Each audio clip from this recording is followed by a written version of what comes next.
Alright, okay, Samuel, you play your screen on something first. Okay, so I'm going to introduce Samuel in a short moment's time. Okay, so for those of you who just came in, I repeat how I got to know Samuel. So I ran a Facebook ad, right? I ran a Facebook ad, Samuel responded to the Facebook ad. After that, we met up for coffee. He engaged me for my coaching services. Last time, my coaching services was still very cheap, okay? It was like $250 for 1 hour, $500 for 2 hours, right? So I was in Philippines, he was in Singapore, we did a Skype coaching, right? And then, because he wanted to learn how to generate leads, because Samuel used to be in the financial industry, he used to be in AIA, right? AIA, right? Yeah. And after that, he generated so many leads, right? That he cannot cope anymore. So what he do instead is he sold leads to other agents, because there's a max amount of leads that you can handle in a month, right? Let's say if you meet 5 people a day, maximum 1 month is 100 packs, right? But he's generating thousands of leads every single month. So because of the volume, he couldn't be the bottleneck anymore. He didn't want to be his own bottleneck, right? And that's why he started setting up his own social media marketing agency, and he helped FAs to generate leads for their own business. All right, and so today he agreed to do a coaching session. Now Samuel's time is precious. It's not easy to get him to come and do a coaching session like that. So everyone, let's give Samuel a huge round of applause. Okay? Yeah, it's recording. Okay. Hi guys. Just a quick show of hands. How many of you are financial advisors? Just so I understand the and how many of you are already currently running Facebook ads? Like, is anybody running? Okay, just 4 minutes. Okay, are all of you in? How many of you are like someone invited you here? About 70% of them. Yeah. About 70%. Okay, so 30% are like gas right. Okay. So just a quick introduction about myself. So I met Alaric about 2 years back, and that was when I first went for his coaching and actually understood a little bit more about the Facebook prospecting and Facebook marketing. And then fast forward today, right, I'm actually running my own lead gen agency, mainly for insurance agents and other businesses, and I'm also doing events marketing. So at my peak, I was doing about 20K per month in ad spend, which is the Facebook ad spend, the money I spend on Facebook with Alaric. And on my own end, which is my own company, I handle about 30 to 50K per month on advertising. So today I'm going to show you some of the processes that we actually use to generate leads from Facebook. And this is actually a build-up from Alaric's coaching, because Alaric has a 2-day coaching, so some of the basics he has already covered in that coaching. So for those of you who are new here, just bear with me. I'm going to cover, the portion that I'm going to cover is a build-up from this coaching. So I'm going to assume that you already have a basic knowledge about Facebook advertising. And this is what we are going to cover today. So I'll be showing you how you can start running your very own Facebook ad profitably, meaning once you put $1 inside into your ad spend, you'll get more than $1 back, so that you can actually scale the campaign up. I'll also be showing you how you can create your ad copy, which is the words that we use to create your first ad easily. And this portion is the lead delivery automation. I will show you how you can set up some simple automation, so at the moment a lead has been generated on Facebook, it will go to your phone directly. So what happens is once a lead has been generated on Facebook, it goes to your smartphone, and then from a smartphone you can actually click the link immediately to actually book the appointment. Alright, so I'll be showing you this as well. And the last portion will be asking for some of the review and feedback of this coaching session. And after that, we'll also be providing you some after training materials. So this whole session is recorded, so we'll be giving you the recording, plus I'll also send you the slides. So later on, if you have your laptop with you, right, if you can follow me as I'm showing you the example, that'd be great. If you find it a little bit difficult to follow, that's okay as well, because we'll be sending you the slides and the recording, so you can do it when you actually get back home at your own pace. Alright, so depending on what level you are at, you can feel free to follow me as I take you through an example, or you can just listen first and then implement back at home. By the way, I have a tendency to speak really fast, so if a little bit too fast, just let me know so I can slow down. Is this pace okay? Yep. Okay. Yes. And by the way, my new MacBook has no USB to put a clicker, so I could just kind of do this. So this is the process that I'll be going through with you guys. And let me just break down this process. There are many ways to generate leads. You can use messenger bots, you can use websites, you can use lead forms, but this process, right, is by far the easiest way to get started without needing all this different complicated stuff. So how it works, which I'm going to show you later on live, is essentially we create a Facebook ad. Later on, I'll be going through with you how you can actually write a Facebook ad, even if you're a total beginner. So we create a Facebook ad, and we use this thing called a lead form. A lead form is like a website that's hosted on Facebook. So instead of bringing people to an external website or an external landing page, we use a lead form to actually capture the lead's information. And once the info is captured, we use a software to send the lead to the person's phone. Alright, so in this case, if you are generating leads for yourself, you just send it to your own phone. Can everyone write down notes and draw this diagram out on the notes or something? Like that? Yes, later I'll send him the slide as well. So maybe they can look at it as well. Alright? But it's good to write notes. Yeah, okay, this step 1, step 2, and step 3. Step 1 and 2 are the basics. This is what you'll be learning today. Step 3 I'll also be going through with you, but step 3 is slightly more advanced. But step 1 and 2 is what you definitely must get, alright? But if you can do the whole thing, then essentially you have a whole system whereby leads will get sent automatically to your phone, and then through your phone, right, you can actually call the leads to follow up with them. So if you're doing insurance, leads will be sent to your phone, and then just call them and then book the appointment, right? And this is something that I've realized that across all my different businesses, right, I try to call the leads within 30 minutes. Many people, they will run an ad, and then once the leads has been generated, right, they'll take about 2 to 3 days to actually follow up with the leads. And that's actually a huge issue, because how it works is that the whole premise of a lead opting in is that when somebody is on their phone, right, usually on Facebook, they are bored or something, they go to their phone on Facebook, they just scroll through, and because they're not looking to see an ad, but when they actually see your ad, right, a Facebook ad is disruptive in nature. Meaning nobody goes on Facebook looking to buy insurance, but when I disrupt the person, if the person is not keen, they'll just move on, which is great, which is most people. But for the 1% who is keen enough at the moment to actually stop at the ad and engage with the ad, they will spend about 5 to 7 seconds because they're keen. So they go through it, they read it, they answer a few questions on a lead form, and then they press submit. The moment it has been submitted, many people take it for granted that, oh, because the lead has opt-in, they are already my leads, which is not true. Because the moment the lead has submitted this particular form, we can understand that in our mind, this person is interested enough to spend about 5 to 7 seconds engaging. Of course, this is the interested prospect. A non-interested prospect will not even spend 1 second looking through. If you see an ad and not keen, you'll just go by. So knowing that the person has spent between 5 to 7 seconds to actually engage, the moment they engage, right, it is very, very crucial to have a system that let you know immediately that this person has engaged so that they can call back immediately. Which means if I opt in for an ad right now, right, the advertiser should contact me within 30 minutes. Otherwise, if you contact them the next day or like 2 days after, right, it just gets so difficult to actually follow up. Just picture this: if you are on your phone right now, you see like a great deal for like a spa, maybe like I don't know, like $3 or $5 for like a spa first-time trial. So you're really keen and you opt in, but if the person doesn't call you back fast, right? If I call back like 2 days later, within that 2 days you may see other ads or things happen or you forget, and then it's just so difficult for that person to actually follow up with you. Alright, so this system, which I'm going to show you later, will actually allow you to call back your leads within 30 minutes.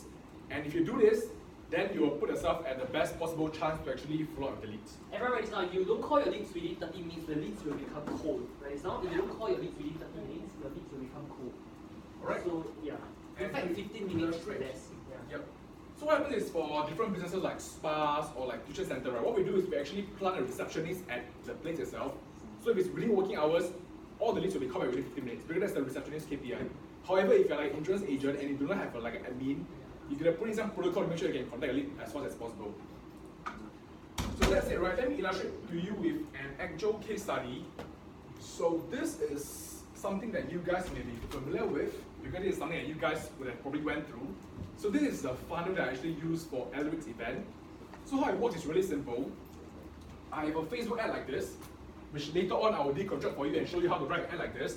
So once an ad like this is up, right, once you click on this ad, you will actually go into a lead form. A lead form is like a website that's hosted on Facebook. So you go to the lead form, and on the lead form, right, they'll be able to see a few information, which later on I'm going to teach you how to craft, and they'll be able to answer a few questions and put in their different information over here.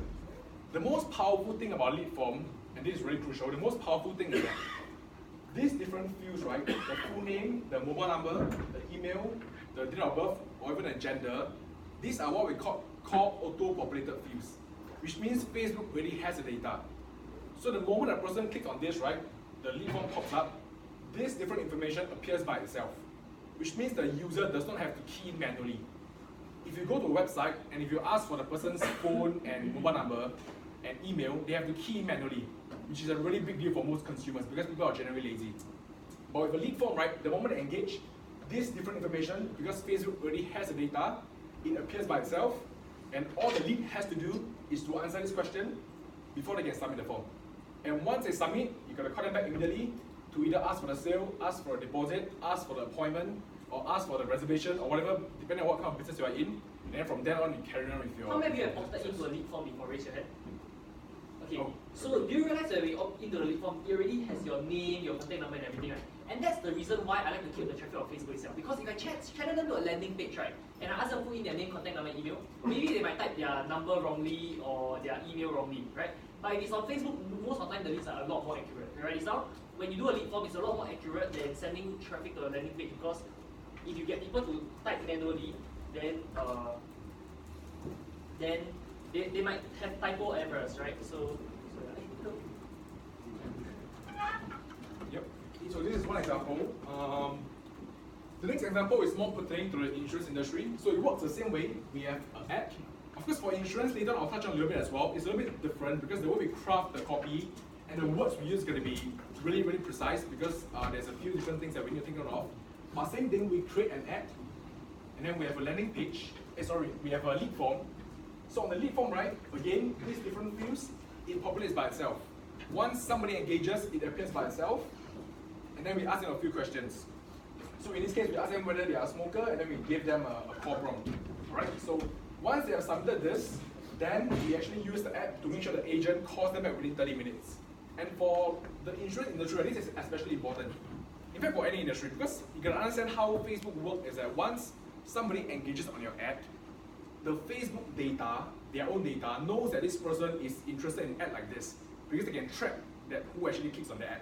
Which means to say, if you run a spa, for example, if somebody engages on a spa voucher ad, the moment they engage, they will be targeted by other spa vouchers ads, because Facebook has the data, which is the whole reason why Facebook is able to find a consumer in the first place. And if you don't call them back fast, right, by the time we get to them like 48 hours later, maybe like 3 or 4 other spas have already called them and they may have responded. Which is why it's so important to get back your leads quickly. And once you can get to them quickly, of course, over the phone, you need to have the skill of being able to convert them to the next step of the sales process. But if you can do this, then you have won the first step. All right. So now I'm going to show you a few live case studies. I'm going to go into my Facebook ad interface. How many of you have went into the Facebook ad interface before? Have anybody went in before? Ads manager. Ads manager. Seen ads manager. Like how many of you have attempted to create an ad? Okay. Hopefully everyone. Yeah. So the reason why I asked that, right, is I'm going to show you my ads manager. So this is jumping right into my back end, and this is something like the end in mind that I want you to have. Again, I'll be showing you many different examples, and there are a few things that are more advanced. So for the purpose of this session, right, try to focus a little bit more on just the basic stuff first. I will explain it later on. But essentially what you see over here, right, in the first example, this is an event that I actually marketed. Let me just find the event. Yeah. So this is one of, this is not Alex's event, it's another person's event. Can you see how much money is spent here? 54,959.76. That's basically $60,000 in Sing dollars cash that he's already paid for Facebook. Yeah, but this is my, and it's just one of the ad accounts. It's not even the full. This is, and this ad account is called FA client no, that's unstable. This is my own ad account, which means all my clients' account right are over here. That is of course the different accounts, but this is just essentially my account. So this is what he meant by me using my own money. So what happens is in this example, right, you can see that I actually marketed for fitness preview. So the business model is very, very simple.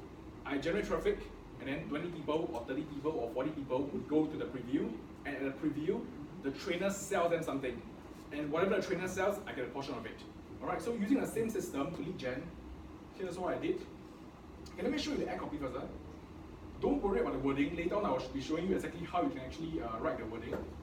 Okay, everyone write this business model down. Everyone write this down. Events marketing business model. Everyone write this down. Events marketing business model. Okay, now I'm going to show you how the events marketing business model works. And basically, what I mean by Samuel and I have generated over 6 figures. Okay. So what happens in every event, right? Okay, an event is that there are two parts, okay? 50, 50, okay. The first part, right, is the speaker. So for example, I could be a speaker, right? Let's say I'm a Facebook speaker. Or there could be a property speaker. Or there could be like Sean Xia doing a value investing speaker. Or someone selling a YouTube course, right? So the speaker will make 50%. And then the event organizer come marketer and the marketer will make 50%. So let's say the event organizer have to pay for the venue and everything, right? The marketer normally maybe make 30 to 35%, or even sometimes up to 40%. The event organizer normally make about 10 to 15%. Okay? Then the speaker will make 50%. The speaker has to fulfill the training. The speaker has to do the preview. The speaker has to sell. So let's say in one event, right? Okay, like for me, whenever I did my seminars, every single event I do, I make from 4K to 12K, right? So every single event, what's 50% of 4K? 2,000. What's 50% of 12K?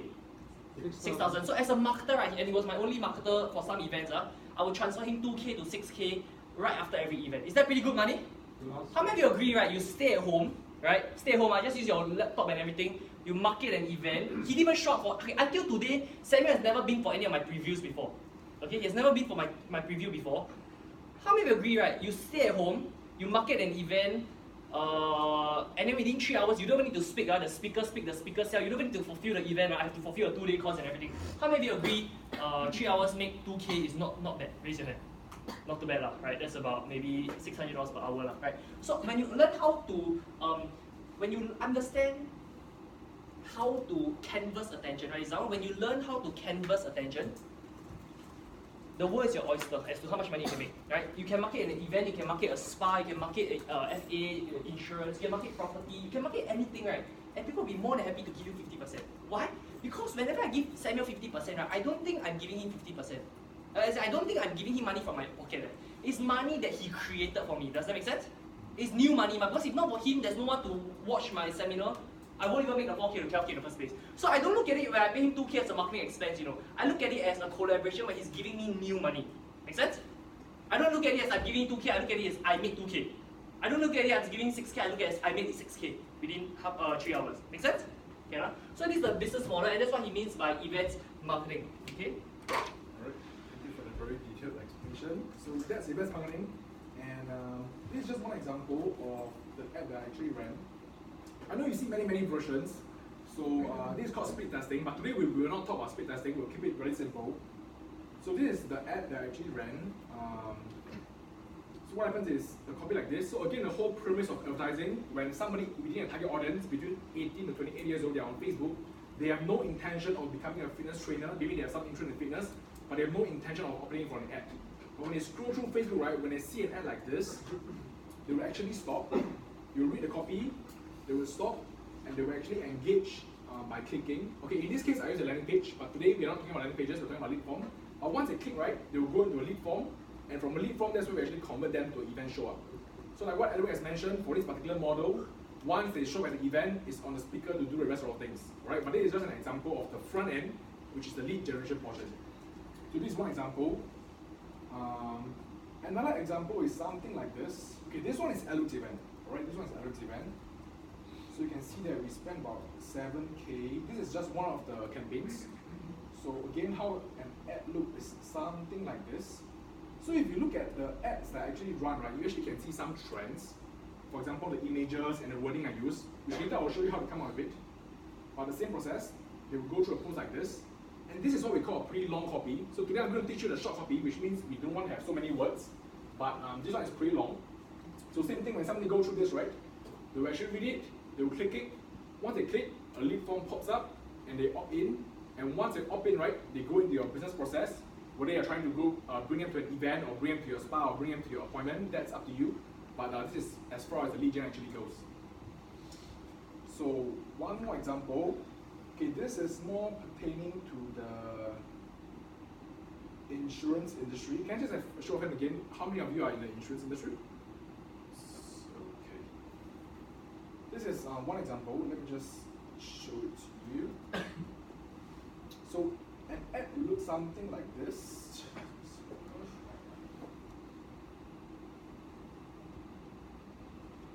Okay, for some reason I can't really read it.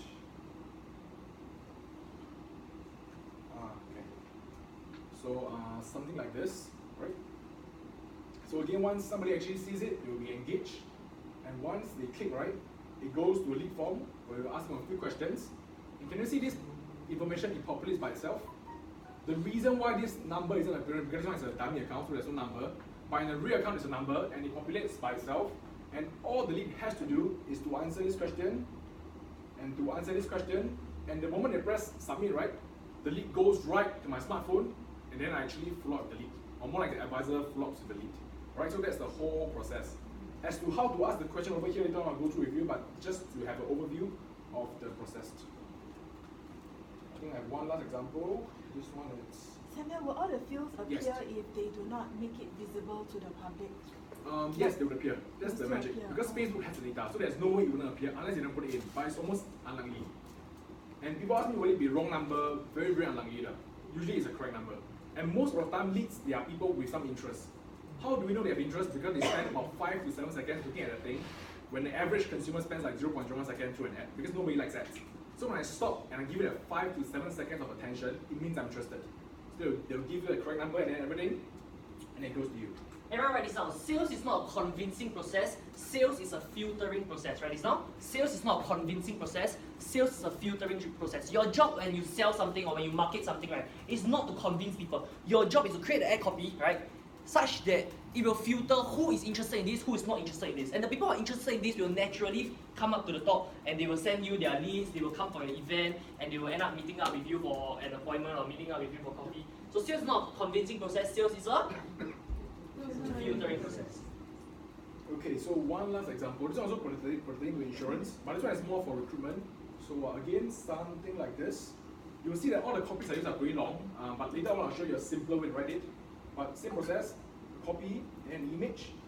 Once they engage, right, they will actually be brought on to the lead form, and from lead form you actually bring them to your event, or you bring them to wherever you need them to go. So that's the process. Okay, up to here, any questions? Yes. Are we supposed to write such a long ad? You could. Because whenever I try to write something, right, I got a problem to say that Facebook, it says that this ad is too long, and it's in too many wording. Okay. You mean they disapprove the ad because it's too long, is it? You will never. Not likely, not likely. So what happens sometimes when an ad gets disapproved, right? There's a few things lah. It's not disapproved because I didn't go for the paid version. I just write and post it in my, post it in my own Facebook account. It say the wording. I think the wording say is too long. Okay, not likely. We have tested long copy, short copy, not really as much. You write a whole essay on Facebook and you won't get disapproved. Unless you use words like make money online, these kind of things, then you get disapproved. Or do you suffer from pain or something, then you get disapproved. Yeah. Like let's say I want to run an insomnia ad, I say, do you normally find it hard to sleep? Like that, Facebook will disapprove. Why? Because Facebook don't want you to create pain in their consumer.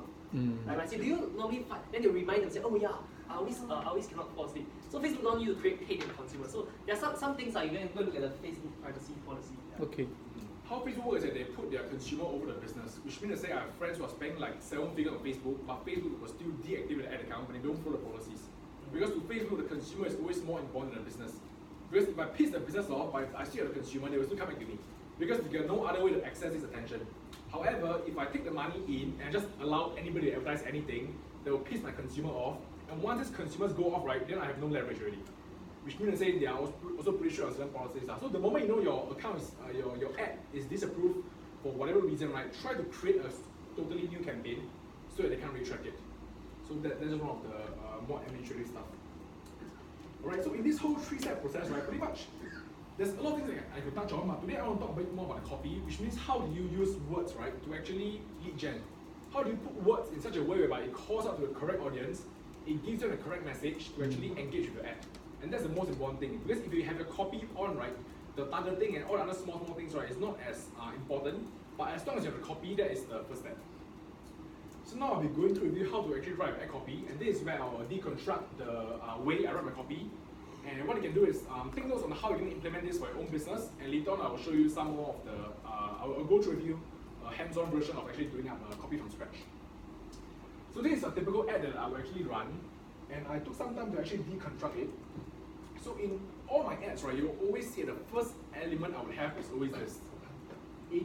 Attention, whoever I'm trying to target. So if you're a spa, you'll be attention. Okay, for spas, right, usually I'll put something more generic, like attention spa lovers or attention pet lovers. Whatever your target market is, something that resonates with them.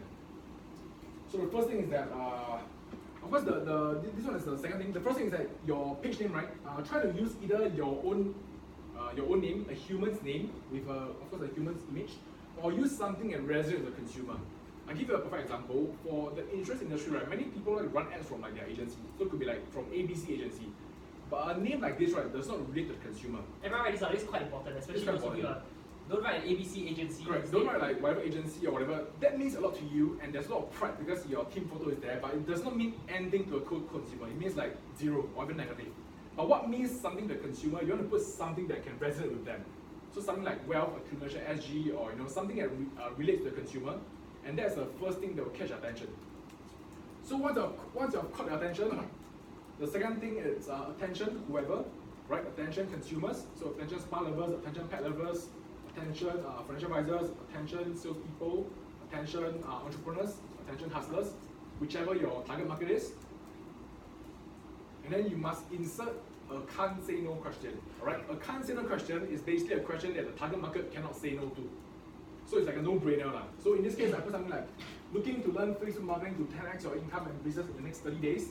And I know for sure that if it is within my target audience, there is no way they will say no to this question. If they say no, either they are not within my target audience, or they are within, but at the point in time, they are not thinking about the topic, which is fine. Alright, but a can't say no question is a question that any consumer within your target audience will not be able to say no to.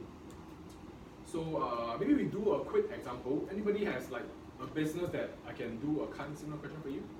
Just any business. We just target everything to that phase. FA, is it? Okay. Just take a critical illness policy. Sorry? Critical illness policy. For critical illness policy, is it? Yeah. For critical illness policy, we usually will. Okay, this is pretty subjective because there are certain companies who offer plans whereby if you don't make any claims at the end of the tenure, which can be to whatever age, they give you the money back. Yep. So I could say something like looking to get yourself covered without having to looking to get yourself covered without having to looking to get yourself covered, and if you so I basically would frame it in a way whereby they either get covered, they make a claim, or they will get the money back. So that will be my can't say no question. So if I were to phrase it in one sentence, right, it could be something like just looking to get yourself covered. I would say something like most people think that if they don't make any claims, they will not be able to get the money back. And here's why they are wrong. So essentially something that kind of catch the attention of the consumer in the most attractive way possible. Okay. So that's a little bit different from this example, but something along those lines. So it need not be exactly this structure, but it must be something that would be a no-brainer for your consumer to say yes. Right? It's going to be something that the consumer will look at it and say yes mentally. And once they have the mental yes, that is where I will bring in the three key benefits of the three key benefits that will actually be attractive for the consumer. So I'll put and this particular emoji, you just go into like emoji.com, you can get this emoji. And emoji has been proven to be pretty useful in copies. So instead of doing this, right, if I put like a 1, 2, 3, it's usually less attractive. With this, it's a lot clearer to the human eye. So I'll put 3 emojis. And then over here, emojis have been used, because they're more visual. And then I'll put the 3 key benefits. And these different benefits, right, there's a way to actually phrase it, which I'll cover later on. But essentially, how you're going to phrase this benefit is that you want to always say something like, get the end result without the pain that your consumer is facing. So if I were to target FA, right, I would tell them something like get leads, because leads is the end result they want without having to prospect. Because prospecting is what they hate. So it's always get what you love without having to do what they hate. So that's how I will always phrase my key benefits. Alright, so later on I'll be going through a hands-on version. So 3 key benefits. And right, the call to action. So just get them to click on learn more to secure a slot. This is pretty crucial because if you don't tell them this, right, most consumers they will not take initiative. So you always be sure that you give them a very explicit instruction. Click on whatever it is to actually secure the slot. So once you have this portion done, right, later on I'll send the slides, but if you want to take a picture, you can take a stop here. So for the business, can I financial freedom in 2 years? Can I use this part of Sure. I put in my person's name, I put like financial freedom in 3 Oh, here. years. Can I Financial use this freedom in what? in 3 years time? Can I use this kind of sentence? Okay. Can, but then I'll think a bit too specific. And personally, I will stay away from financial freedom. Because you must look at the ad landscape, right? There's a lot of people using that term, and that term almost lost its meaning. And the moment people see it, right, they have a very, like the moment you hear something financial freedom, the feeling you get is not very positive. Yeah. So I'll try to stay away from that. Yeah. Or maybe make 200K in 5 years time. Okay. Make 200K in 5 years time. Yeah, that is a kind of, it's good, but that copy, I'm not sure whether Facebook will approve it. Because when you make such a specific claim, right, you're going to be sure the way you phrase it. Like Facebook doesn't like claim like this. Yeah, for example, I lose whatever weight in 2 weeks or whatever it is. Facebook has an algorithm that doesn't really like claim like this. But what I would do is, if I want to make that claim, right, usually I will speed test it. So I'll run a few versions and see which one Facebook actually accepts. Yeah, but it's good to be specific. But probably I'll change that to something like, use words like 6-figure income, where there's some form of range lah. Because the kind of claims, right, usually Facebook doesn't really like it as much. So I'll do that. And okay, so once you have a call to action, right, usually most people will end there. But this next portion is pretty important.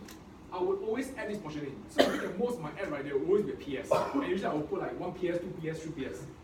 Because what happens is when you get them to go for the call to action, most people will take action. However, their little voice will always kick in. And that's like within 1 second. Which means I must preempt the little voice before it kicks in. Here's what I mean. So in this case, I will say, this will work for you even if you think you're not good at computers, technology, or marketing. This will work even if you've tried other courses before and just didn't work. This is not another cheesy sales call. We actually want to get to know you better and understand how it can be a good fit. So these are different things that I know the moment the person wants to engage, right? The lead is like, hey, this looks pretty interesting. Or the leader voice will be like, hey, you sure this will work or not? Last time you went for that course, it didn't work. Hey, you sure they won't try to hard sell you or not? Or you sure you can do this? You're not very good at computers. So I want to have these different things, right, to actually remove that last minute resistance to actually go for that particular thing. So I give you one example. I was consulting this friend who owns a facial business. So after she wrote her copy, right, after the call to action, click here to sign up for a free voucher. What I told her to do was that under her PS, right, I told her to include this phrase. So I said, after the call to action, PS, this is not another session where we will hard sell you or anything. We just want their user experience. Something like this. Because in her case, there are many people within her industry, within the facial industry, that wherever a consumer buys like a cheap voucher or the redeem, then when they go down, they always face a very unpleasant experience of getting hard sell packages. So I will treat that as one of the last minute objections. So for her case, right, after she wrote a whole copy, the last portion, she will say something like, PS, this is not sales, this is not going to be another aggressive hard selling session. We truly want you to enjoy your facial experience. So just this simple phrase, right, removes that last minute resistance from the consumer, and the consumer will actually opt in a lot easier. So whatever business you're in, right, you want to think about when I put a no-brainer in front of my consumer, what are the other reasons that they would kind of, what could be the little voice? And all the little voice, just put it here. So I will literally just state everything like. In fact, for the events marketing, right, one of the most commonly phrased I always use at the start was something like this. This was what I would use. I would always, every time, PS, this is not another salesy preview where we try to upsell you every single minute. We are actually trying to provide real value. And if you think we are a good fit, we can see how we can work together. So I will always put that because I want to remove that resistance away from the consumer. But at the same time, don't lie to them. Yeah, don't lie to them. Yeah. Correct. So there was one I went a bit too. So what I did was I went all the way. I said something like, "This is not a salesy preview. At no point will we ask you to pull out your credit card or something." So then at the end, some people are like, but at the end there is an upsell that we could go for. Yeah. So I try to put something, but just make sure you don't lie to the consumer. Because you want the consumer to have a very aligned experience. You don't want to promise them the moon, they opt in, then suddenly it's so different, and then they're like pissed off. That's not super good as well. Alright? And okay, the images is pretty important. Images are like over 80% of the ad copy. Always use a native image. Try to stay away from like stock images or images with a lot of words. Always use a native image, which means like a real image. Something that can blend into people's newsfeed. Because how Facebook works is that when I go to Facebook, right, I'm looking at the different photos that I have on my Facebook, and all those are real images. So the whole idea of the image you use, right, it must look like an image that somebody will actually post on Facebook organically. Like if you want to share like whatever Photoshop you actually post it. So try not to use any picture that is like stock images or images that will stand out and people know it's an ad immediately.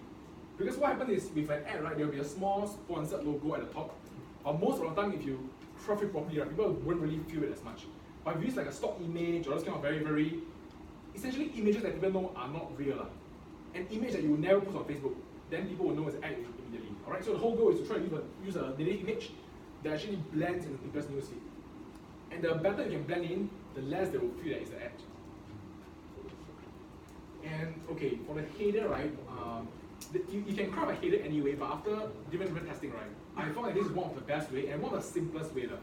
So how you can frame your offer, you could do this, put this bracket, don't put the curvy one, put this one. For some reason it works a lot better, maybe it's more stable or whatever. Put this one, right, free, then put your offer. But in the event that your offer is not free, right, which means if you can't always try to frame it as free. If you can't frame it as free, frame it as limited. So bracket, limited, then put in whatever you want to actually put in. And make sure it's attractive. So the priority is make it free. If you can't make it free, then make it limited. But free is always better. Because what happens is the moment you put this, right, and free, put it in front, don't put it like in between. Claim your free workshop here. Just put free here.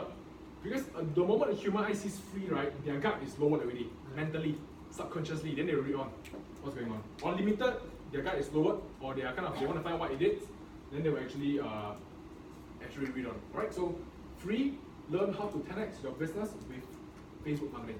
Then from here, the copy is actually done. Alright. Okay, so back to this portion, right? Let me just touch on one last pointer over here before I move on to do one of the copy with you guys. So this is how you can develop your 3 key benefits. This is how you want to mentally think about it. Alright, and this is something I actually went for Peng Jun's. How many of you know who's Peng Jun? Okay, so this is something I went for Peng Jun's course, and this is one of the most powerful things that he actually taught. So how you want to craft your copy as a marketer or as a business owner is this. This whole thing, think of a consumer, think of what they would hate. Alright, because your consumers always begin on Hell Island. So when they are on Hell Island, this is where your consumer have all their different troubles. This is where they have their different obstacles. So for example, if my consumers are financial advisors, on Hell Island, their problems could be prospecting, cold calling, door knocks, or whatever it is that they don't want to do. So you want to mentally think and as hard as possible, what is it that my consumer is going through that they don't want to go through? And once you can find all the different reasons, put it on Hell Island. And in your whole marketing copy, right, you want to think about how you can get consumer to go from Hell Island to Heaven Island. Heaven Island is whatever they want. So for example, it could be get leads on demand, get as many appointments as you want, get 5 appointments per day, have the too many leads problem, whatever they want. Alright, so you put it on Heaven Island. And once you can isolate these 2 islands, right, your whole goal of your marketing message is to move someone from Hell Island to Heaven Island. And once you can be laser focused on this, you will speak to your consumers naturally. Alright, so Hell Island to Heaven Island. And these different shards, right, it represent the different obstacles. For example, if somebody wants to learn Facebook marketing, the Hell Island could be maybe they're not making enough income. The Heaven Island is they want to make a lot of income. So if I learn Facebook marketing, I'll make a lot of income. But the different shards, right, are the reasons why it will stop them from going from not having enough income to a lot of income. So these different shards could be, I tried the course but it didn't work, or I went for this coaching but it didn't work, or I'm bad with computers, or I'm just bad with technology, or I'm just not motivated. So you want to list out all the different objections the consumer may have, and these essentially, if you relate to my previous slide, those will be your even if. Alright? So over here, the 3 key benefits, how to get what you want without what you don't want. And then over here, right, is where you list all the different even ifs that they will actually, the common objection that your consumer actually have. Alright? And these even ifs, right, are basically these different shards. Can you follow so far? Yep. So you're going to use this itself. This is basically a mental exercise to actually craft a copy. So with this, right, it makes it a lot easier to think in the shoes of the consumer, to see what they actually want to get from where to where, and what could be the common things that are keeping them from actually moving forward. And if you think about all these different things, right, there usually is a lot of reasons. Because if there are no reasons, they would have already done it. But there are usually a lot of reasons why they're not taking action, and your whole copy should be laser focused in removing these reasons and giving them more reasons to, or more reinforcement to actually go forward with action. Alright, so once you have this, it helps you to write your copy a lot easier. Okay, now I'm going to spend about 10-15 minutes to actually do up a live version of whatever I just went through. So this is the point whereby if you have a laptop with you, if you are already pretty advanced in this thing, you can actually do it with me. Otherwise, we'll be sending you this recording, you can do it later at home. But for those of you who are, you have a laptop with you, just go into your Facebook Ad Manager.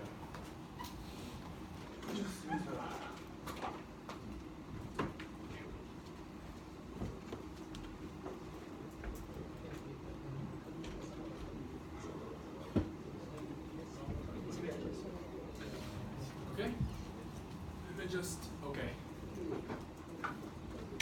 So once you're, or actually you can just model my screen. I'm just going to do it like from a total beginner standpoint. So just go to a blank page, type in Facebook ad, and then press enter. But the reason you can do it with your desktop or your laptop. You can't do it with your phone. Alright, so just go into Facebook ads.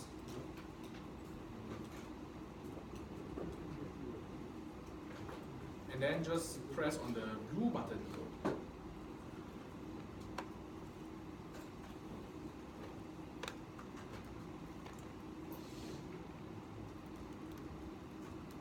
Okay, just go into Ads Manager. Your one may look a bit different because usually it should only be one ad account.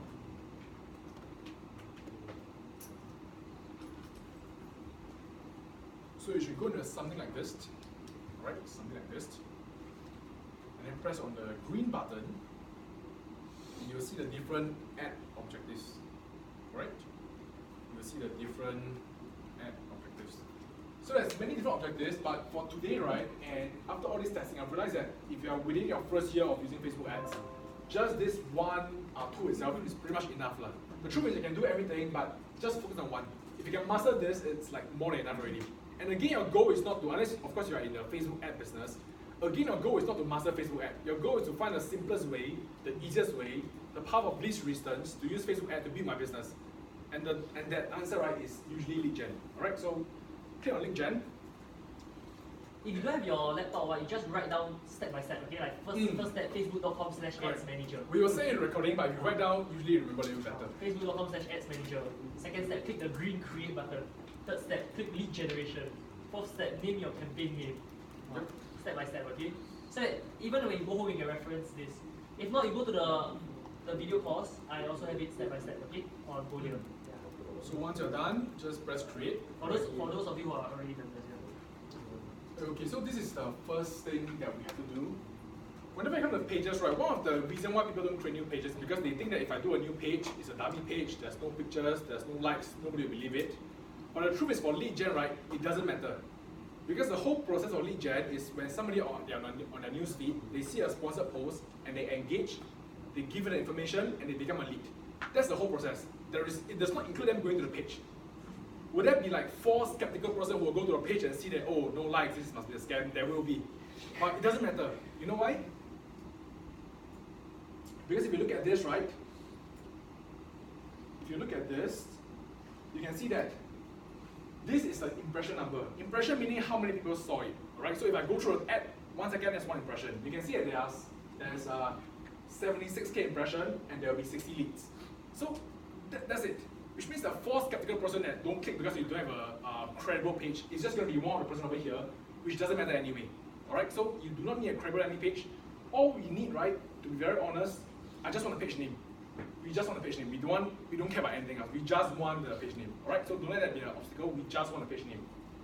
So in this case, Samuel has run ads from like dummy pages, okay? So okay, it's called dummy pages. So let's say you want to run an ad called SG Investing Leads or SG Investing, SG Investment or SG Property, right? He realized that the cost per lead. Okay, to be honest, if you are branded, will the cost per lead be cheaper? Definitely yes. If Tony Robbins run an ad compared to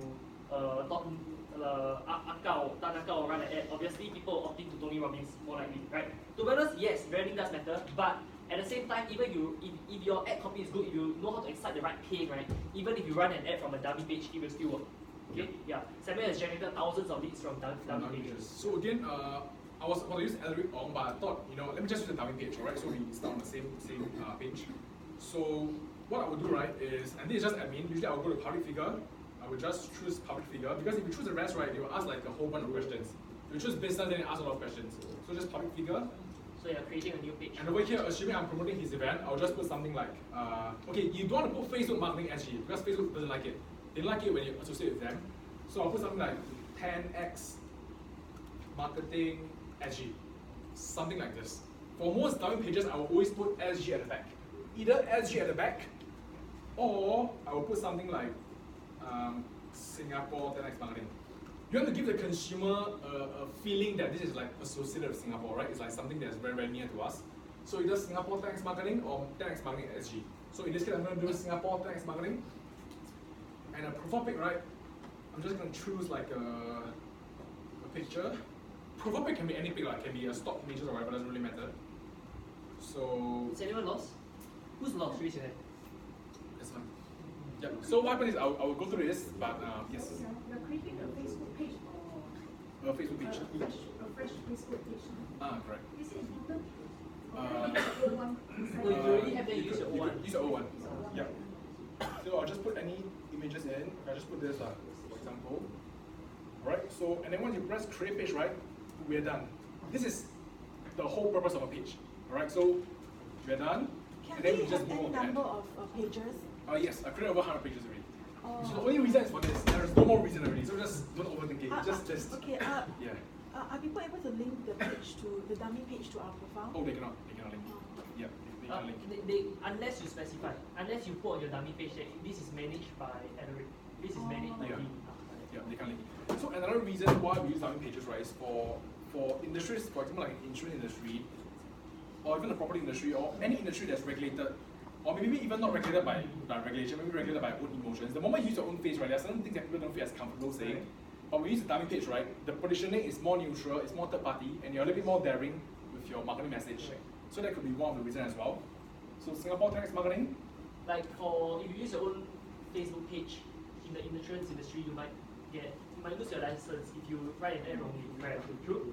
So that's why if you use the dummy page, at least you cover yourself. You can say, oh, this one was done by my friend or something, you know? Yep. Then you can say, oh, the guy, you know, you can pass the blame to someone else. So once you have this, right, just click on view terms. This one is just logistics, right? So just I agree to terms and conditions of the Facebook lead ad. So once you're done with that, then you can scroll down. And over here, you will see the audience section.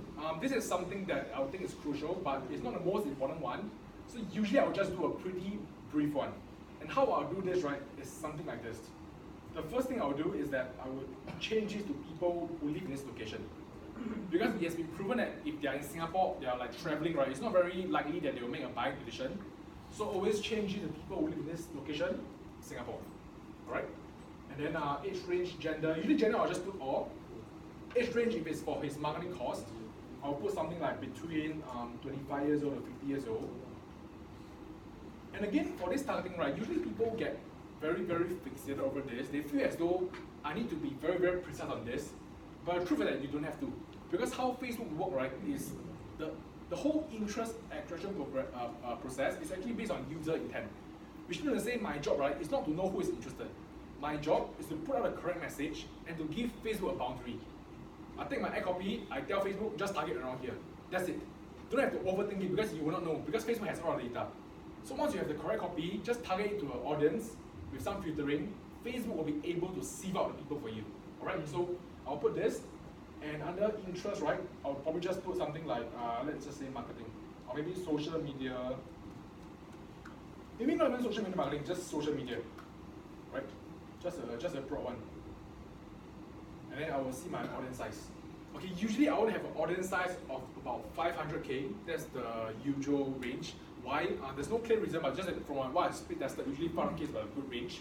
So what I will do, right, is that I'll probably narrow it further, which means the audience I want, they must like social media, plus they must like, let's say, lead generation, for example.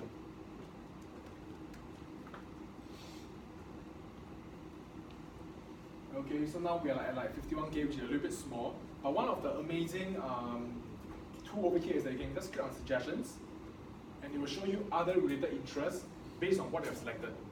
So what I will do now is just to select these different interests until this amount reaches 500K, because that's my personal preference. So I'll just put this 56K. Okay, let's put something more broad. 57K. Yeah, I'll just go all the way to about 500K, and then I'll run an ad. Yeah, so I'll do it to 500, and then I'll run an ad. So once this is done, you can scroll down, and under placement, right, this is my suggestion, which I've tested again. I think it's good for lead gen. Just choose Facebook newsfeed. Yeah, disable everything else. Because from a lot of testing, I realized that it only works on newsfeed. Anywhere else, right, people don't really opt in as much, just based on the mass market reaction. So just choose Facebook newsfeed. I will usually disable all these different ones. So you can either do this, or you can just put auto placement. Auto placement meaning you're letting Facebook decide for you. But usually I will just do this. I'll remove everything, I'll just put Facebook newsfeed. And then once that is done, right, the budget, you can put $10 a day, you can put $20 per day. But usually I will start with about $20 per day. But if you're a beginner, you can just start with $10 per day. So what this means is that every day Facebook will spend $10 and they will go and find your customers. Alright, so so far any questions? Anyone, is anybody following? Anybody lost? What's the difference if I choose $10 a day or $20 a day? That's how much money you spend. How much money you want to spend on The more Facebook? money you spend, the more people you reach. $10 per day, it's about 300 per month. So the peak, how I do is I always start with about, for example, if you talk about Alaric's event, I'll start about $50 per day, then I'll slowly scale it. Which means at its peak I was spending about 500 per day. But the reason why I could do that, right, was because I was making a profitable return. Which means to say from now on, right, your perspective on this number is going to be very, very different. So in the past, when you do like TV advertising, your whole idea is that, okay, I shall set aside 10K per year on TV ads. And my budget must never go beyond 10K, which is how the whole thing is crafted. But with this, right, the whole idea is, how can I spend $1 and get at least $2 back? Or if you're running a physical business, you might have to spend $1 and get $5 back, because you have overheads. But once the equation makes sense, right, this number is never a concern. Because in my mind, I'm thinking, how can I always make this number increase? Because that will mean that I'm making more profits. So the way you look at this number will be very different. And for a start, right, you can go about $10 per day.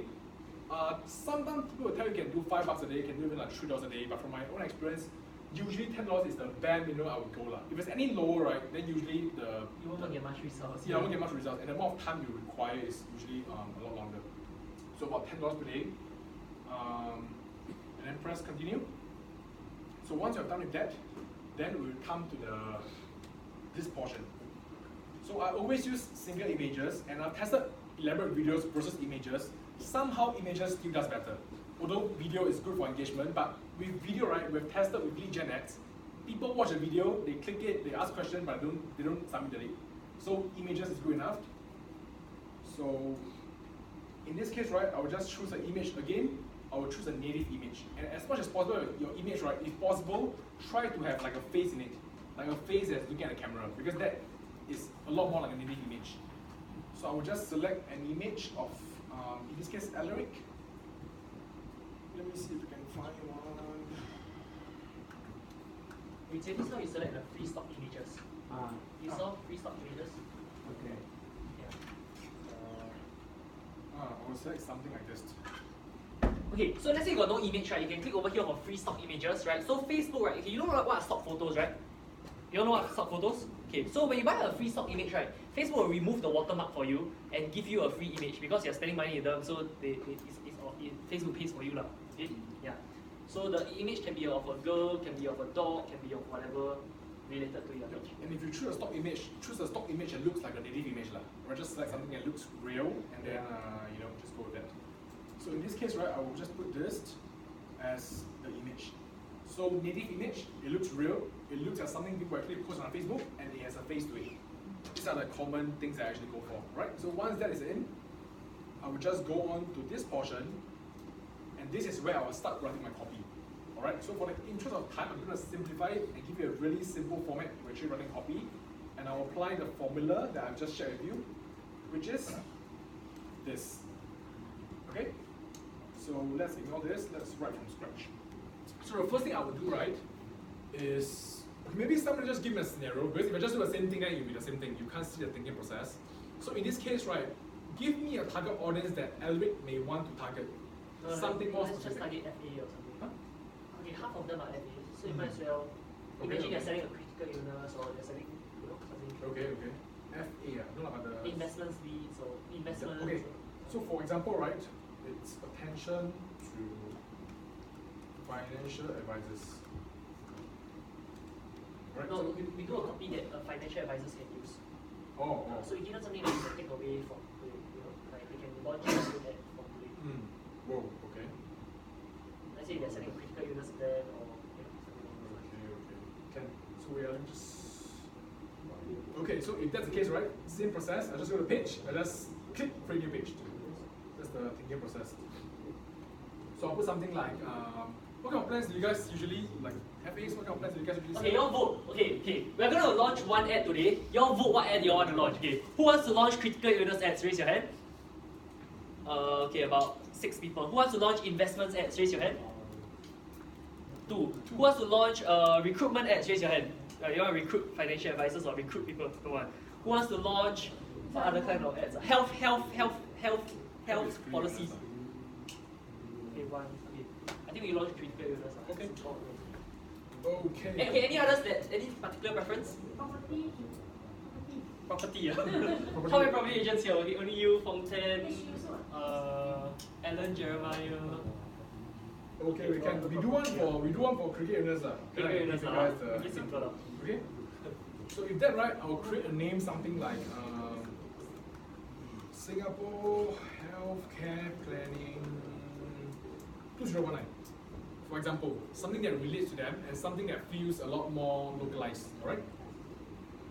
So once it is done, same thing, I go to public figure. You know, people normally pay $1,000 to Samuel just to write an ad like that.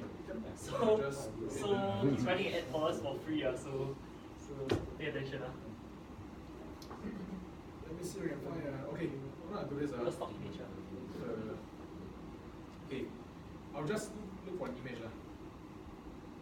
Please set aside all the copyright issue and everything because I'm not going to use this for life, but let me just find something that makes sense. Again, profile pic can be any picture, so you don't have to be too particular. Maybe just like this. So literally I just open this image, and then I'll just save it as CI1. And just go back here, and then I'm just gonna put CI1 in. Alright, so once I've done this, I would have the image. Okay, guys, pay attention. If you have a question, just ask Samuel. I'll have the image over here. Alright, so create page.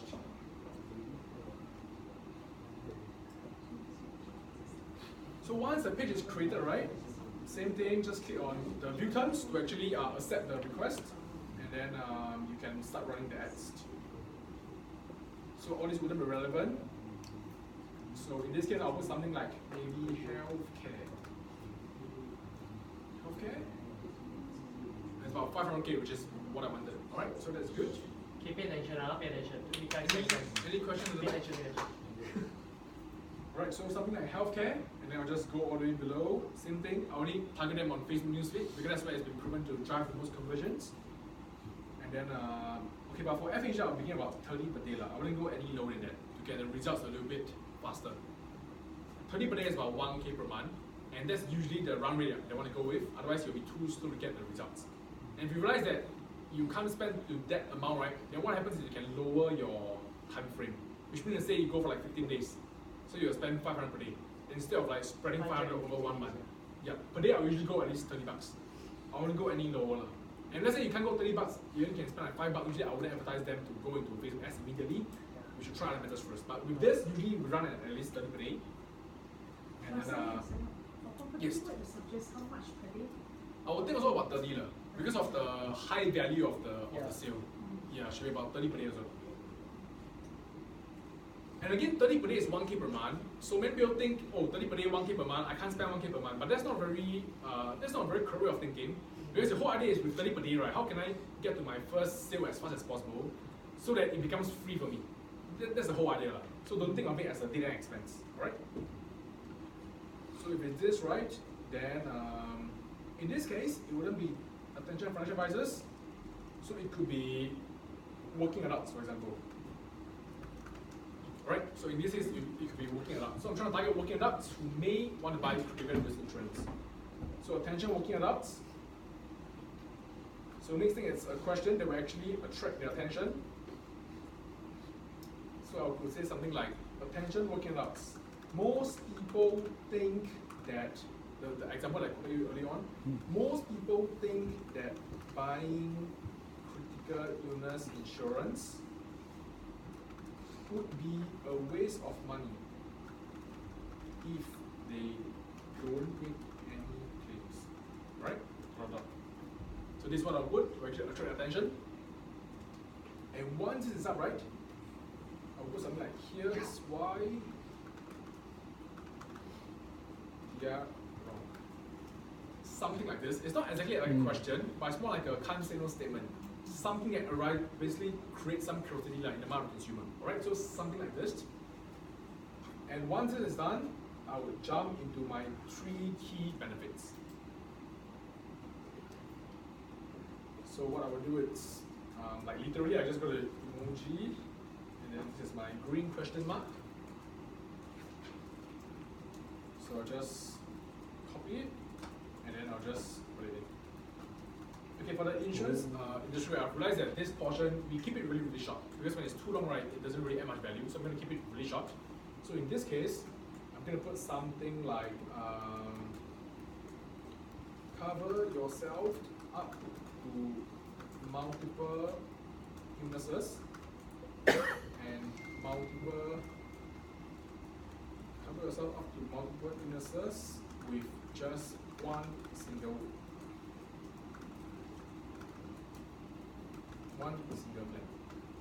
So something like this. And you can see that I kept this, because kept is essentially like emphasizing on the word. So if you find a word that you want to emphasize on, so cover yourself up to multiple illnesses with just one single plan. Just imagine you're not reading it and you craft it in a way that you would say it. And the ad copy should always be in a tone whereby you're talking to someone. It shouldn't be too formalized.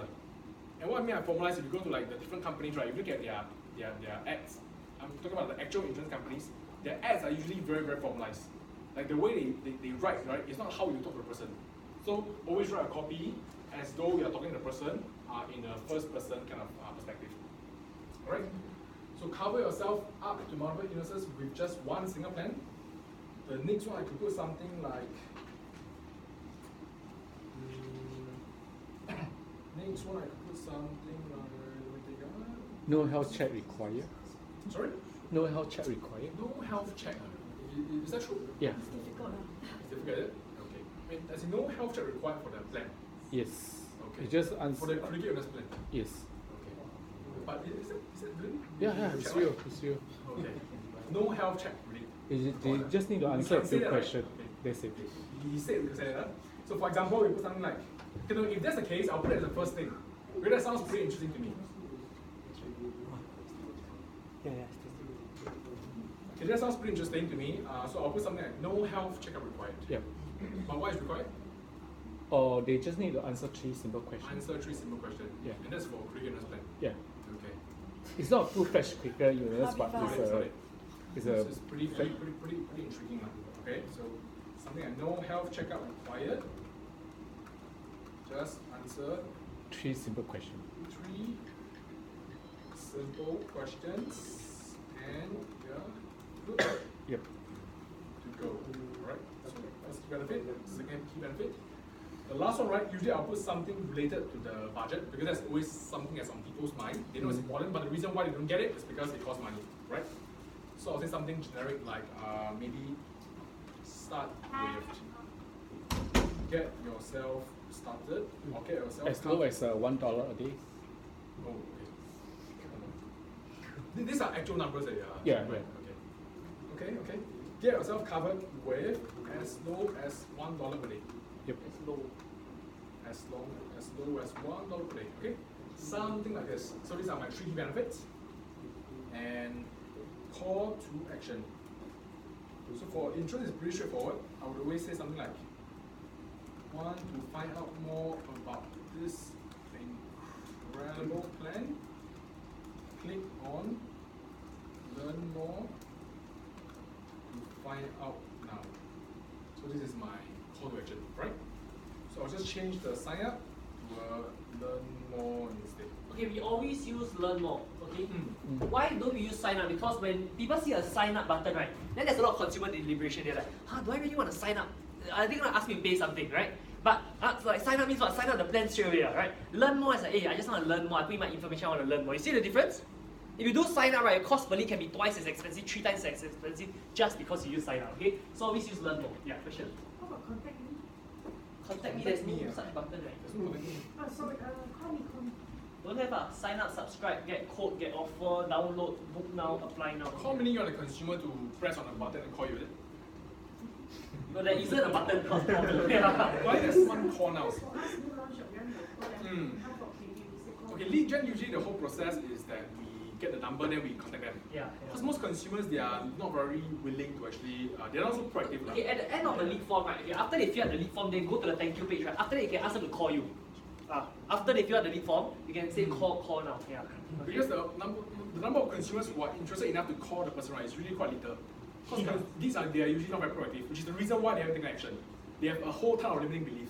So the moment I ask them to call right, 80% wouldn't call. No matter how keen they are, their little voice will just come out and they just wouldn't call. But when you submit, right, it's less of a resistance point. We have tried even SMS, the leads usually they won't take initiative to do that. So we try to get a number first. So learn more is usually a phrase that lowers their resistance. So click on learn more to find out now, and the last portion is our even ifs. Alright, so this portion, you want to add in some of the things that might pop up in their mind to actually dissuade them. You all write down the template. Okay, just take note, there are multiple there are many different ad templates, okay? Different people use different ad templates. So this is Samuel's ad template, and in his perspective, he has realized it works, okay? Now, okay, everyone write this down. To learn something fast, you find one system and you duplicate it. To master something, you must look at multiple systems, find out what's the similarity between the system, and duplicate that. Make sense? Okay, write this down. To learn something fast, you find one system. Just choose one system and duplicate it. Just choose one mentor, duplicate it. Just choose one method and duplicate it to learn something fast. But if you want to master something, you must look at multiple systems. You see what's the similarity, then you duplicate the similarity. So for example, like for me, when I learn how to speak, okay, number one, I could learn from one person and I just follow his model. But how I learned how to speak was because I went for hundreds of different seminars and then I look at, okay, what's all the same similarity? Okay, they all have a bonus, they all have a price drop, they say, oh, the value is 30K, then today only 1997, something like that, right? So I look at the similarity and I duplicate that, right? So because I want to master something, so I look at all the different systems and then I duplicate it. But if you just want to learn something fast, you just find one system and then you learn and then you duplicate something fast. Got it? Okay, huh? Yep. So for this, right, I'll put something like PS. Let me see. This is not a sales call.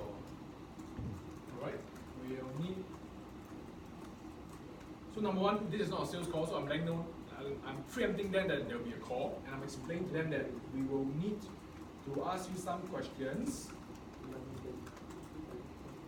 before we can give advice. Why? Because I've realized that in this particular space, right, most people always want information. Can you send me a brochure? Can you send me this? Can you send me that? So I'm going to preempt them before we can give you advice, as this is a sensitive topic, right? So something like this. Yes. And maybe one more line I'll add in this particular case. You mentioned no health checkup, right? What's the reason? It's a special plan, is it? Yeah, it's kind of special plan. That means people with health condition can buy also. Yes. Something like that, right? So that would be a powerful one. So this could potentially be, I can't say it would be for them because some people, if they answer no to the 3 questions, they can't buy anymore. Yeah. So this could potentially be for you, even if you have any existing condition, and then if you make it a little more painful, right? Or have tried to get coverage in the past but failed. Alright? So these are the last scoop. So once you get to the last portion, right? They are going to opt in, but there are some last minute objections, just scoop it up so that they actually opt in. Alright? So something like this. And once we have that right, we are just left with the headline. Guys, do you see how much of genius goes behind every ad copy? Like we are handling people's objection before it even comes out, right? Like a lot of people think like I do my seminars, right? I'm selling only at the last 15 minutes, but no way. I'm actually selling for the whole 3 hours. I'm beating objection after objection after objection, such that when it comes to the sale, it becomes effortless, right? Same thing for writing this ad, right? So you need to understand. Okay, you see, as a marketer, you must understand your client better than your client understands themselves. It's because you've met so many clients already that you know exactly what they want even before they know that's what they want. Got it? Okay. One thing I want to add is this. You realize, right, that all this, right, even before, like this one, right, is called above the fold. Okay, what does above the fold mean? Means that people will see the attention and they'll see the attention grabber even before they press the more, right? It's very important, So you don't write your attention grabber is so long that you know it gets yeah. So make sure that your headline and your attention grabber is above the fold, right? It's not above the fold, FOLD. Okay? Above the fold. Okay. So over here, right, for the headline, let's just try, free. Is there anything that you can give for free? Free. Like a free call or something? Free consulting.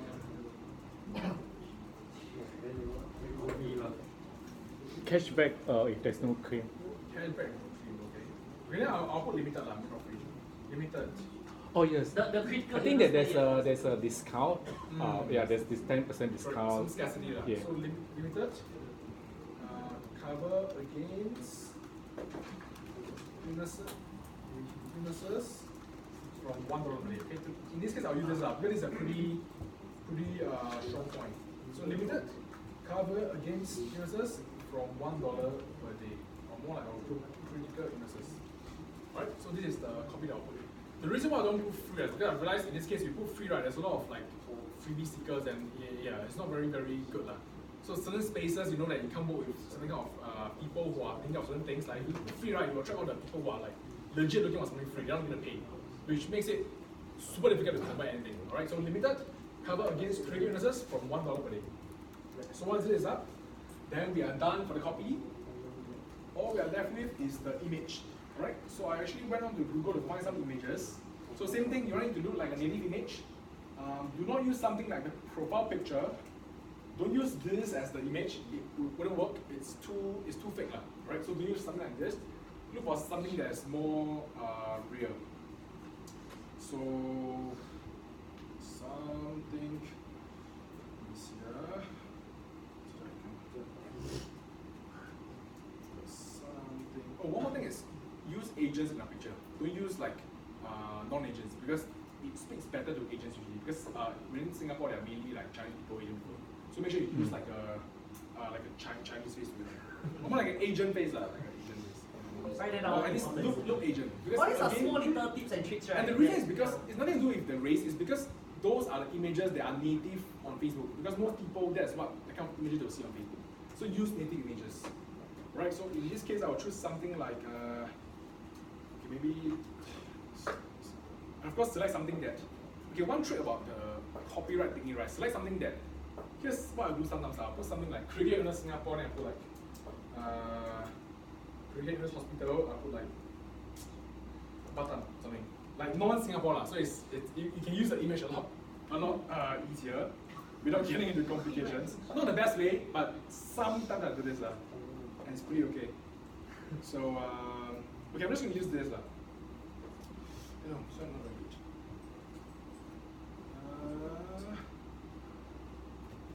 Let me see here. I'm just gonna select something. Let me just go through this carefully.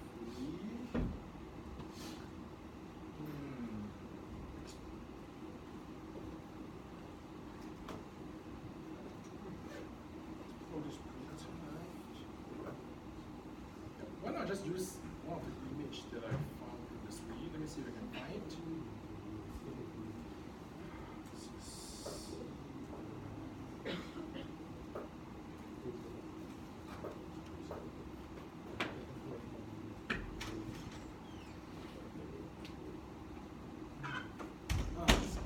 Something like that. Something like that. That creates a little bit of emotions. Okay, this one I would say it's not exactly a face on it. It's not super native, but this one is a picture that creates some emotions lah. So again, different niche, you need different kind of pictures, but just a guideline. Try to use native image, unless when you test with other things, right, you know that it works better. And in this case, I know this works better, so I'm going to use this. That would be the image. Okay, and one more small thing, right, is that you can see this Facebook.me. This is called a display link. So don't leave it as like that. Usually what I would do is I would go on to here, the display link, I will put something that is relating to the consumer. So in this case, right, it will be something like critical illness SG, something like this.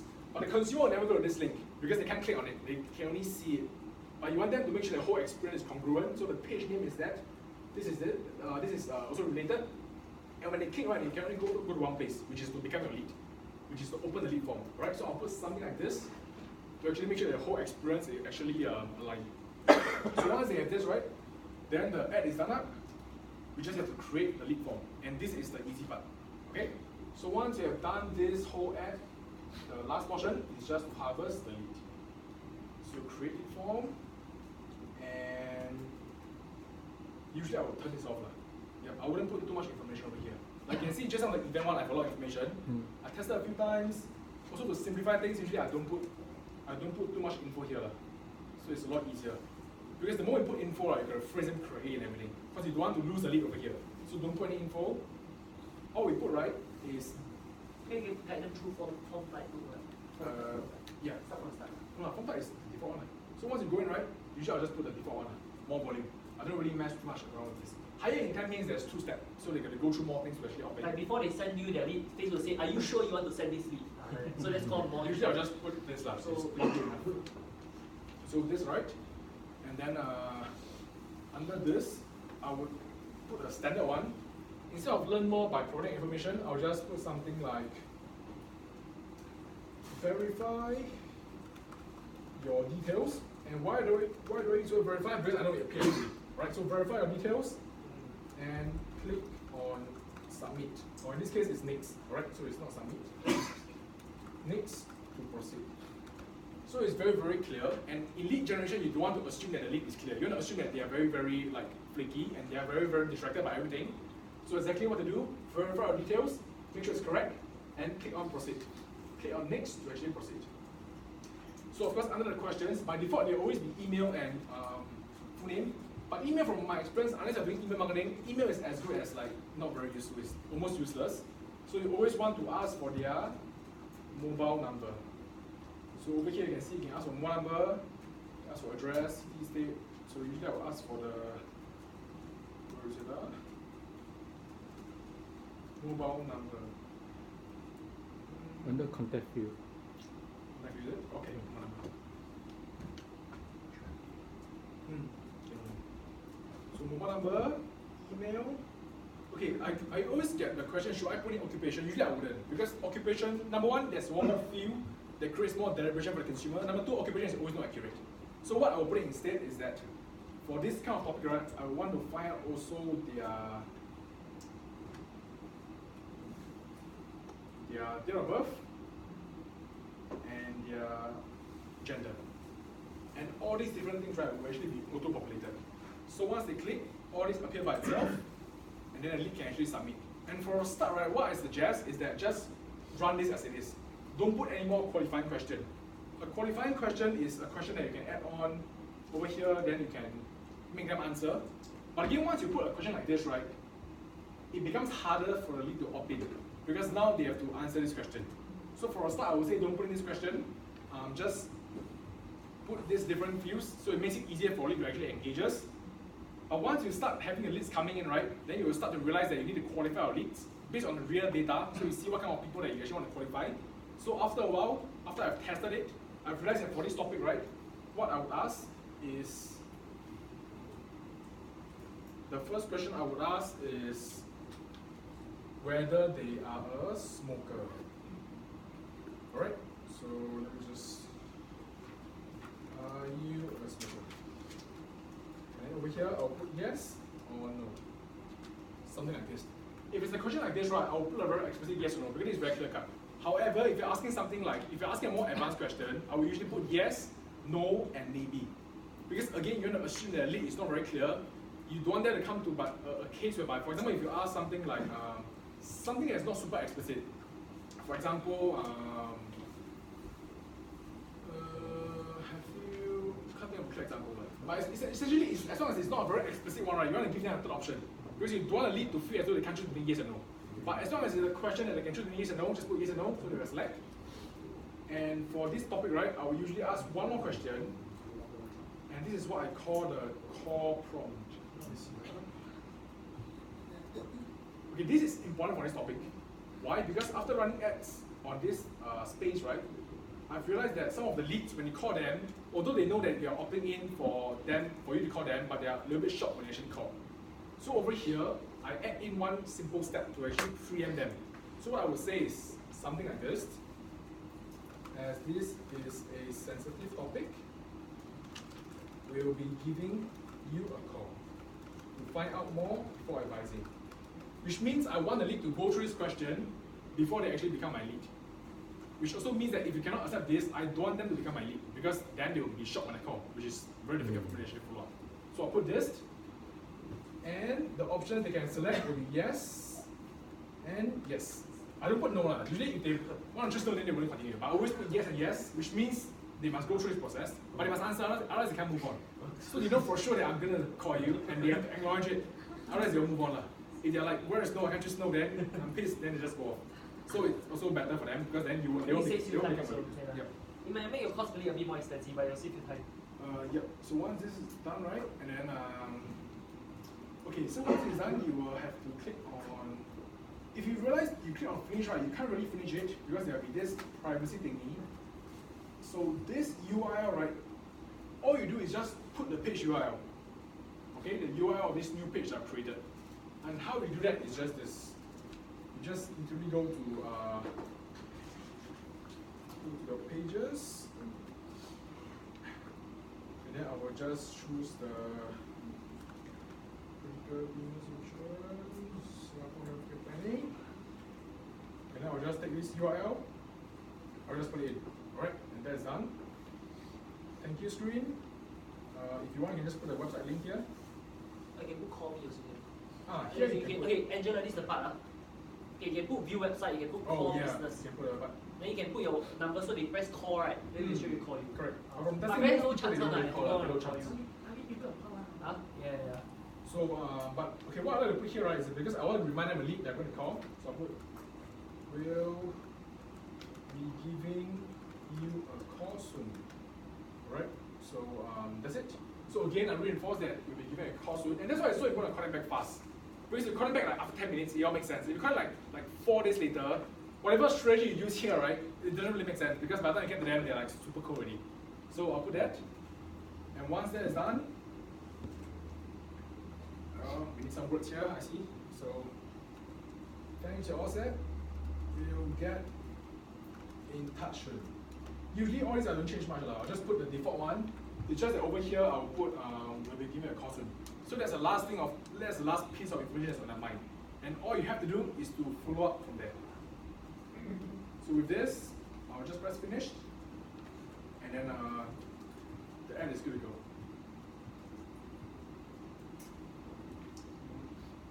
Alright, so let me just show you a preview of the ad.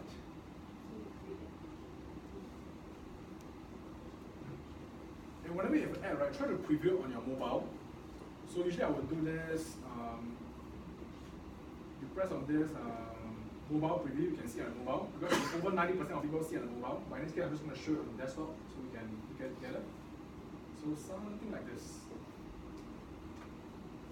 Alright, they copy, and when they engage, once they click on learn more, or even if they click on the image, it pops up a lead form. So verify your detail, click on next to proceed. We have a few questions, and these different fields, right, can you see? It's all populated, and it's all accurate. Of course, my fake name and then no number because it's a fake account. But then this is my date of birth, my gender, and then my email. And all these different information will appear. And then once the lead has submitted, right? Let's try. So you can see, yes or yes. They cannot select no. So if you select no, then they won't be able to submit. But what this does is that it prompts the lead. Because you're going to really tell them explicitly what's going to happen, so there is no misalignment in the whole process. Otherwise, you'll be surprised when people opt in, right? Then they'll ask you why are you calling me? It's just quite funny, so you can let them know explicitly. So put this in.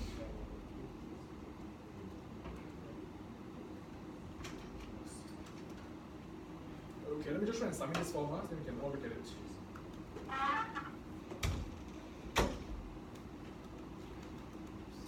So once I press next, right? But doing Facebook has this new algorithm that after they press next, right, they'll come to this thing. It's a disclaimer that they have to go through, and once they press submit, they'll go to this. So this is the last thing the lead sees, which means if the lead is interested, right, from start of the thing to here is about 5 to 7 seconds. The next step is for you to call them back already, which you're going to call back ASAP. So once the lead sees this, right, then the lead is over. Whatever they have done what they have done already, the rest is on us to actually call them back. And then, okay, if they click on this, they'll just go to the page. And over here is nothing much. Anyway, you got the information already. So they come here, then you just see this. Or if you have a website, you can put a nice website as well. Or you can get them to call you directly also. Or you can get them to call you directly. But usually, they don't really call as much. So once you have this, then the ad is up already. So you can run this ad, and then once the leads start coming in, right, you can actually go and follow up with them. For the lead delivery, that's a little bit more advanced. Intro to the forms library first. Forms library? Okay. Yeah. So is this like live? Yes. But you're not spending money yet, right? In review. Facebook take a few day review that. Oh, but someone can like it already. Yeah, once it goes live. Yeah. Oh, no, just now there was a pop-up to say that someone no. liked it. No. it's Another not. page. I got quite a few pages. Oh, okay. Yeah. So that's up. And the form library, Show briefly how to assess the leads. okay, the simpler Okay, this is how you assess the leads. I right? It's not how to assess your leads. the simpler way to Okay, access the leads, how right? to assess your leads? The beginner way. Okay, later Samuel will show you the advanced way. Okay, the advanced way is straight away, right? You use an app, then it sends directly to your phone. Okay, but now we show you the beginner way first. Let's go to the publishing tool. So you click. Okay, step 1, go to your Facebook page. Step 2, click on publishing tools. Step 3, on the left hand side, click on forms library. Forms library. Step 4, you go to your forms and you press download. Download. And Step 5, you can download it. You press download new leads. Step 6 is either CSV or XLS. Okay, one by one again. Okay, step 1, go to your Facebook page. Step 1, go to your Facebook page. Step 2, click on publishing tools.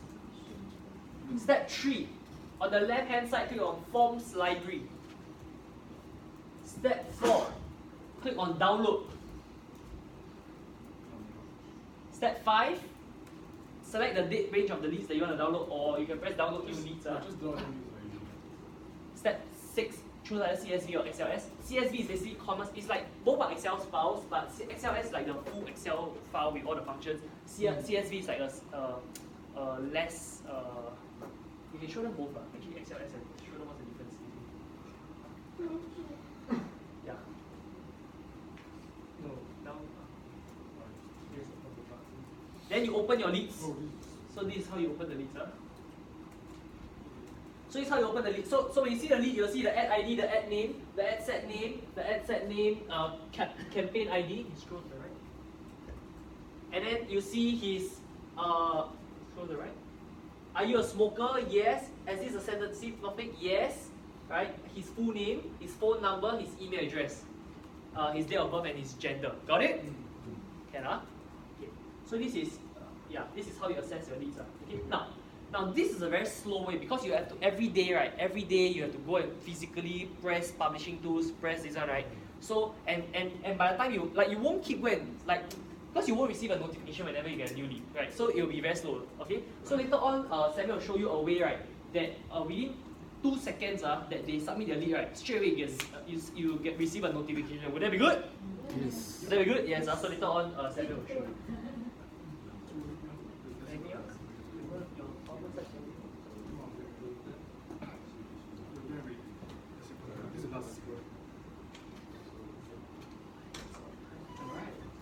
Alright. Yeah, you can come in. Sit there. Yeah. Alright, okay, so let's give Samuel a quick round of applause.